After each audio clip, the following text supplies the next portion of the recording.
রমজানে নিত্যপণ্যের দাম নিয়ন্ত্রণে রাখতে দেশের বড় ভোগ্যপণ্যের বাজার চট্টগ্রামের খাতুনগঞ্জে অভিযানে নেমেছে জেলা প্রশাসক ফরিদা খানম ও city mayor doctor Shahadat Hossain. এছাড়াও অন্যান্য পণ্যের সরবরাহের কোনো ঘাটতি না থাকলেও বেশি দামে পণ্য বিক্রির দায়ে খাতুনগঞ্জের 4 ব্যবসায়ীকে জরিমানাও করেছেন প্রশাসন। তবে ক্রেতারা বলছেন চাল, তেল, মাছ, মাংসের দাম এখনো চড়া। এমন প্রেক্ষাপটে অভিযান অব্যাহত রাখার দাবি তাদের।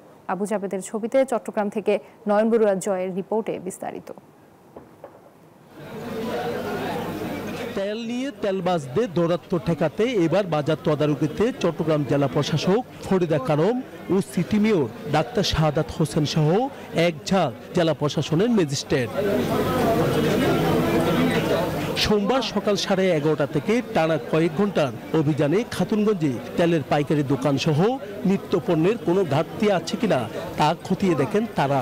বিভিন্ন পাইকারি দোকান তদারকি করতে গিয়ে মূল্য তালিকা না টাঙানোর কারণে জরিমানাও করেন জেলা প্রশাসনের ভ্রাম্যমাণ আদালত। তবে সিটি মেয়র বলেন সয়াবিন তেল বাজার থেকে উধাও করে তেল সিন্ডিকেটটা ফায়দা লুটছে। মূল যারা মালিক তাদেরকে কালকে আমরা এখানে সার্কিট হাউসে সকাল 11টায় তাদেরকে আমরা মিটিং ডেকেছি এবং তাদেরকে আমরা বলবো যে মার্কেটে অ্যাভেলেবিলিটি বাড়ানোর জন্য যদি সেটা তারা ইচ্ছা করে এই কাজটা করে থাকে তাহলে অবশ্য আইনের পর্যায়ে যেতে থাকবে এবং হয়তোবা আইনগত ব্যবস্থা নেওয়া হবে। জেলা প্রশাসক বলেন পণ্যের কোনো সংকট নেই বাজারে, তবু নিত্য পণ্য নিয়ে কারসাজি করলে কোনো ছাড় নেই। আমাদের এই অভিযানে নেতৃত্ব দেওয়ার অর্থ হচ্ছে যে আমরা ব্যবসায়ীদের বোঝাতে চাই যে বাজারে কোনো ধরনের সংকট রাখা চলবে না। সব ধরনের পণ্য নাগরিকদের, সাধারণ নাগরিকদের ক্রয় ক্ষমতার ভেতরে রাখতে হবে। এই দিকে ক্রেতারা বলছেন অভিযান চললে কমে দাম, আবার অভিযান শেষ হলে যেমন খুশি তেমন দামে বিক্রি হচ্ছে তেল সহ নানা পণ্য।